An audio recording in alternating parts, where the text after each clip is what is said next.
In a vote of 223 to 207, the House removed Congressman Paul Gosar of Arizona from two committees for posting an animated video that depicted a figure with his face killing a figure with AOC's face and also assaulting President Biden.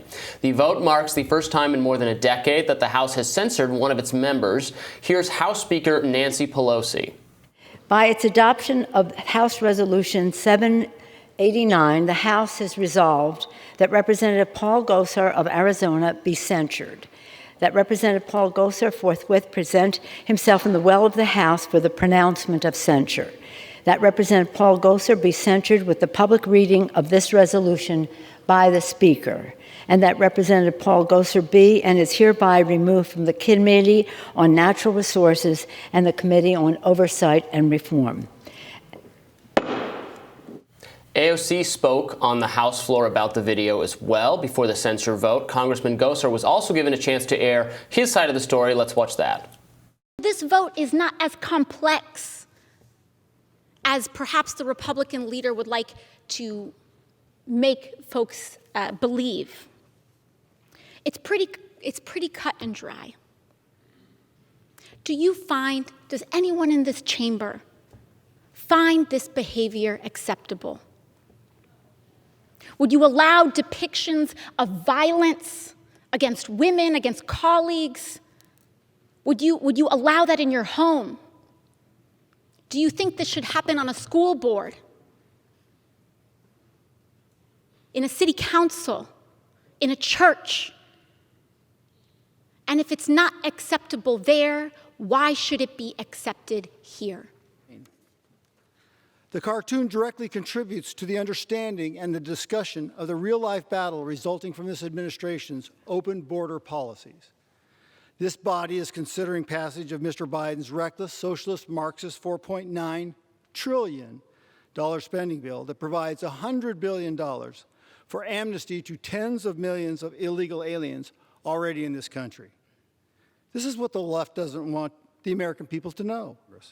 No matter how much the left tries to quiet me, I will continue to speak out against amnesty for illegal aliens, defend the rule of law, and advance the American First agenda. If I must join Gentleman's recognized 30 seconds. If I must join Alexander Hamilton, the first person attempted to be censored by this House, so be it. It is done. Team Rising joins us now to weigh in. Democratic strategist Andrew Feldman and political advisor Rina Shah. Welcome to you both. Hey, good morning. Good to be here. Rina, I'll start with you. So this is a very low moment, obviously, for Congressman Gosar, and then there were other people coming to his defense, Lauren Boebert and others. What does this just say about the current situation in that? I mean, on one hand, it's embarrassing that they're even having to discuss this, I guess, but it was also an embarrassing video. It's all embarrassing. What's your take?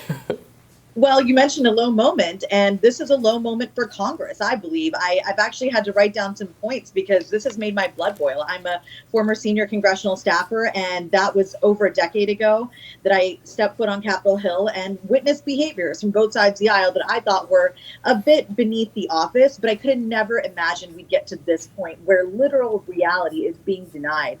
And the points I've written down here from Gosar's floor speech yesterday, where he talks about socialist Marxist bills, open borders, and he didn't even say he's sorry. You would think he would stop for a moment and say, if I've caused my colleague any sort of discontentment, if I've made her feel uncomfortable, I apologize for how I've made my colleague feel. What I think this situation indicates greatly is not just a degeneration of sort of bipartisanship on Capitol Hill. We see that rapidly eroding.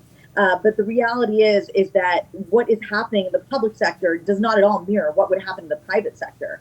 If there was a joke about a colleague being murdered, even if it's in a cartoon, HR and legal departments of corporations would get involved and would likely eliminate the employee. Forget censure. And so I understand this is a democratically elected congressman, and what kind of precedent would it send if he was to be straight up removed? It's almost like, okay, let's wait for his constituents to recall him. But I submit to you all today, that this is really a point where we have to look at this for what it is. This is political violence being justified in present day America, and it's flat out wrong, and it's so very dangerous. But, Andrew, is there a danger of vengeance when Republicans, if they retake Congress, and you would have a scenario where they're going to censure every Democrat for every, kind of unkind outburst, something like that? Is that something to reasonably fear? Look, the first thing we have to realize is no Democratic member of Congress would threaten to kill another member of Congress, period.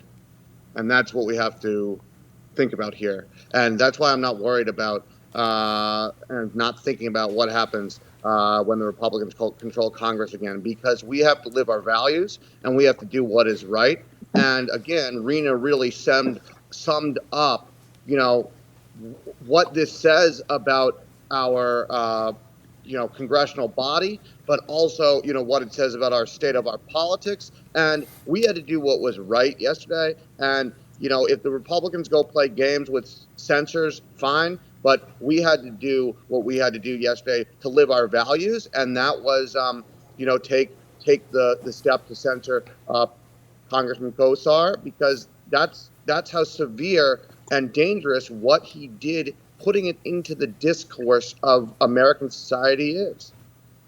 And Rena, what did you make of the Alexander Hamilton comparison? He talked about how he joins Alexander Hamilton in attempting to be censured. In fact, they did not actually censure Hamilton, but they did censure Gosar. Hamilton. I'm sure the Gosar musical is in the works right now. I'm sure it's coming 200 years from now. The Gosar musical. He was accused of some corruption around the assumption of war debt. There was a big investigation, and historians agree. There was no corruption in that particular. There was no specific corruption. The whole thing you could call corrupt, but there was no specific corruption, so they didn't censure him. Though his invocation of Hamilton is a little bit odd if he's talking about political violence. Given that political violence was, a significant thing at the time, and he was shot and killed. Hamilton was killed, in an act of political violence. So, what was your reaction to hearing him say that he's about to join Alexander Hamilton? Well, observing Congressman Gosar for many years as I have, from the time he got to Congress, I've thought he's a bizarre individual. And I've seen this on both sides of the aisle, truly, I have, but a little bit more so on the right in the past few years, is sort of this detachment from real history. Like, come on, come with facts. Anybody could fact check that real quick and be like, listen, man, this is not the kind of analogy you need to make. There's a laziness in Congress, I think, that is that we saw really on display yesterday. And, it's been said for the longest time, Ryan, that the Republicans are the party of no. And if you ask me, it's just continuing. This current party, the GOP caucus in the House, is continuing that grand old tradition in the modern era of being the party of no. But right now, they've moved into the era of there's no problem here at all. And that's really the problem that we see with Congressman Gosar's remarks yesterday, is a complete detachment from reality. It would have behooved him to talk about incitement. I'm not a lawyer, but I know incitement comes in various forms, whether online or offline. And I think, to really kind of get to the point here and talk about what Republicans should do moving forward, they should really consider why they're so united against Democrats and not indicating that they're united against hate. Because I'm not particularly a fan of Congresswoman Alexandria Ocasio-Cortez's policies. Search me. I don't know what I really agree with her on, but I can admit and I can say freely that this sets a bad precedent. And so to try to twist and turn and spin in messages just as a dumb anime cartoon, as Congressman Mayer indicated in his statement yesterday as for why he didn't vote for censure, I think it's just beneath the office of elected leaders. I think this really says one thing and one thing only, is that despite visual evidence, congressmen and women on the right side of the aisle do not want to go against the party. And that, to me, is the biggest problem of all. We've got to figure out how to get to the root of that. And hopefully Republicans will start to figure out that this is a losing strategy, but they're going to have to feel it at the ballot box. Yeah. Andrew and Rena, thank you so much for being with us. Thank you. Good to be here. We'll have more Rising right after this.